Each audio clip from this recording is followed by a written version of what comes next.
Hello guys! Welcome to my channel. This is my cat. Hello. It's ready. Skip. Skip. Kahit madilim ay malinaw pa sa liwanag ng buwan. Ang mata namin kitang-kita na nakahandog sa kaba at naghihingalo. Naliligo sa sariling dugo. Nabaiyak na lamang kami at pilit kong tinanong ang aming ama kung sino ang may gawa nun sa kanya pero hindi na ito nakapagsalita ng maayos.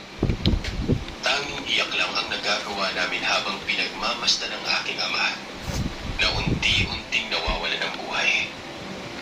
Pinakita pa ni Samira ang regalo namin na tsinelas para sa kanya.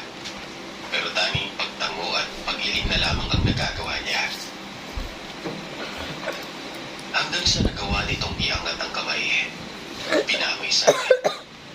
Naamoy na nagagaling sa mga kamay ng aking ama. Amoy ito ng angkan nila Rigor. I'm just gonna leave. Hinahalo si Rigor. Here. Pero wala na ito. Ouch, my eye. Umalis akong bigo, dala ang mga pulo ng iilan sa angkan nito para ipakita ito sa aking ama pero Wait for me. wala na itong buhay. Sa mga mabubuti kong kaibigan, may libing ng maayos ang aming ama na Pew, pew, pew. protekta ng mga normal na tao at panatilihing tahimik ang aming lugar. Dahil sa nangyari ay puro pihigan din nasa isip ko.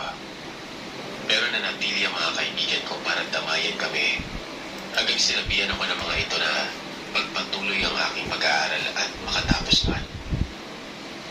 Dahil sa tulong na binigay sa amin ng mga buti naming kaibigan ay Oh my god. My cat! It's sleeping. No sleeping. at pinamumunuan ito ni Sir Danilo. Loading. Waiting for players to load. Naging normal si Samira at nagkaroon ako ng dalawang pamangkin.